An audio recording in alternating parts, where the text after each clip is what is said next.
నమస్తే అండి. ఈరోజు కథ దొంగల బెడద. పులింద రాజ్యంలోని పెద్ద నగరాలలో ఒకటైన ప్రశాంతిగిరికి పురంధరుడు అనే అతడు రాజప్రతినిధి. అతడు సమర్థుడైన పాలకుడుగా రాజుగారి ప్రశంసలు పొందినవాడు.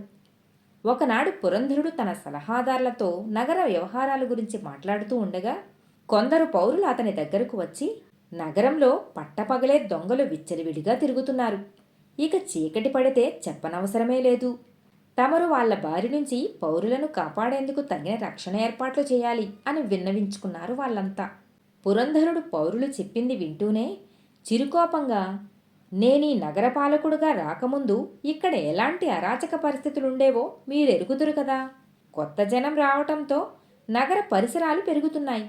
ఇంత మహానగరంలో ఏ మారుమూలనో అడపాదడపా దొంగతనమో దోపిడీయో జరగటం విపరీతమేం కాదు గదా. మీరే గోరంతను కొండంతగా చేసి మాట్లాడుతున్నారు అన్నాడు.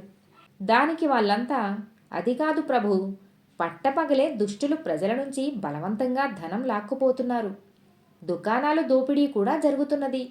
ఇక రాత్రివేళ కన్నపు దొంగతనాల్లాంటివి సర్వసాధారణం అన్నారు వాళ్ళంతా. ఈసారి పురంధరుడు బాగా కోపం తెచ్చుకుని, ఇది నమ్మరాని సంగతే. నా విరోధులెవరో రాజుగారికి నా మీద దురభిప్రాయం కలిగించేందుకు చేస్తున్న కుట్ర అన్నాడు. రాజప్రతినిధికి అంతగా కోపం రావడం చూసి పౌరులు అక్కడి నుంచి చల్లగా జారుకున్నారు. అప్పుడు పురంధరుడి సలహాదారులలో ఒకడైన నాగవర్మ అతడితో, మీరు కొంచెం శాంతంగా ఆలోచించాలి. వీళ్ళు కుట్రదారులైతే మీతో ముఖాముఖి ఇలా మాట్లాడటానికి రారు కదా. నగరంలో అంతా సవ్యంగా ఉంది అన్న భ్రాంతిలో మనం ఉన్నామేమో అన్న అనుమానం కలుగుతుంది నాకు. లోగడ శాంతి భద్రతలు స్థాపించడంలో మనం సాధించిన విజయం బహుశా ఇప్పటి మన ఉదాసీనతకు కారణమై ఉంటుంది. విచారించి తగు చర్యలు తీసుకుందాం అన్నాడు. దీనికి పురంధరుడు ఒక్క క్షణం ఆలోచిస్తూ ఊరుకొని, నాకు నా సమర్థత మీద పూర్తి విశ్వాసం ఉంది. భ్రాంతి అపోహల్లాంటి వాటికి అస్సలు తలవంచను అన్నాడు. నాగవర్మ మరిక మాట్లాడలేదు. వారం రోజుల తరువాత ఒక రాత్రి పురంధరుడు నగరంలోని ధనిక వర్తకుడైన ఉపగుప్తుడి ఇంటికి విందు భోజనానికి వెళ్ళవలసి వచ్చింది. విందు పూర్తయ్యేసరికి రాత్రిలో 2 జాములు గడిచాయి. భుక్తాయాసంలో ఉన్న పురంధరుడికి వీధుల వెంట నెమ్మదిగా నడుస్తూ ఇల్లు చేరడం బాగుంటుంది అన్న ఆలోచన వచ్చింది. అందువల్ల రాత్రివేళ నగర పరిస్థితులు కూడా ఎలా ఉన్నాయో తెలుసుకోవచ్చు కదా అనుకున్నాడు. ఈ ఆలోచన రాగానే పురంధరుడు తన వెంట ఉన్న పల్లకి బోయిలను పంపించివేశాడు. సలహాదారుడు నాగవర్మ ప్రధాన సేవకుడు వెంటరాగా అతడు నగర వీధుల్లో నడవసాగాడు. ఒకచోట హఠాత్తుగా 4 ముసుగు మనుషులు వచ్చి పురంధరుడి మీద కలియబడ్డారు. పురంధరుడు వాళ్ళను ఎదిరించి క్షణంలో తరిమికొట్టాడు.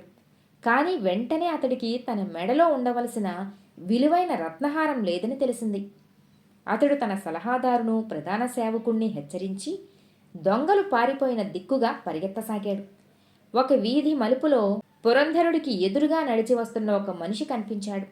అతని మెడలో రత్నహారం ఒకటి మెరుస్తున్నది. పురంధరుణ్ణి దూరంగా పరిగెత్తి వస్తున్న అతని పరివారాన్ని చూస్తూనే ఆ మనిషి గడగడ వణికిపోతూ నిలబడ్డాడు.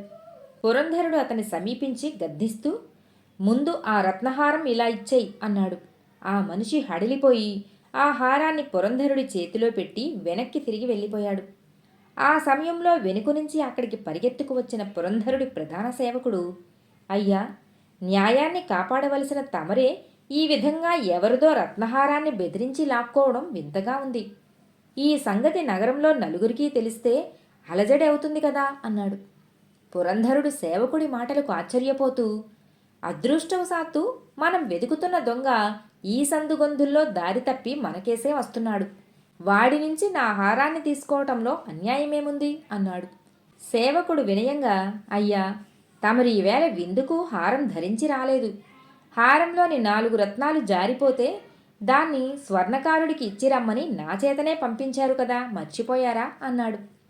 దానికి పురంధరుడు గతుక్కుమని, అయితే హారం ధరించిన వాడు నేనడగ్గానే దాన్ని నా చేతిలో పెట్టి పారిపోవటానికి కారణమేమిటి అని అడిగాడు.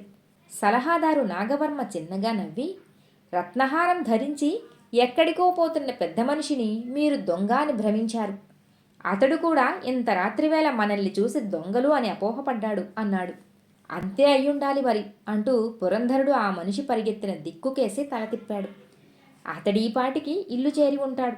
కానీ ఒకటి మిమ్మల్ని దోచుకోవటానికి దొంగలు చేసిన ఈ ఒక్క ప్రయత్నమే మీకు మీ వస్తువేదో పోయిందని, చుట్టూ ఉన్న వాళ్ళంతా దొంగలేనని భ్రాంతి కలిగించింది. దొంగల బెడద ఊహించుకున్నాక మీలాంటి వారి మనోవైఖరే ఇలా ఉంటే ఇక సామాన్యుల మాట ఏమిటి అన్నాడు నాగవర్మ. పురంధరుడు నాగవర్మ చెప్పేదంతా మౌనంగా విన్నాడు. నగరంలో శాంతి భద్రతలు సవ్యంగానే ఉన్నాయి అన్న భ్రాంతి అతనిలో ఇప్పుడు పూర్తిగా తొలగిపోయింది. మర్నాడు ఆయన నగరంలో చాటింపు వేయించి రత్నహారాన్ని దాని యజమానికి అందేలా చేశాడు. ఆ తరువాత పురంధరుడు నగరవాసులతో దొంగల బెడద లేకుండా చేయటానికి చాలా కట్టుదిట్టమైన ఏర్పాట్లు చేసి అచిరకాలంలోనే సమర్థుడైన రాజప్రతినిధి అనిపించుకున్నాడు.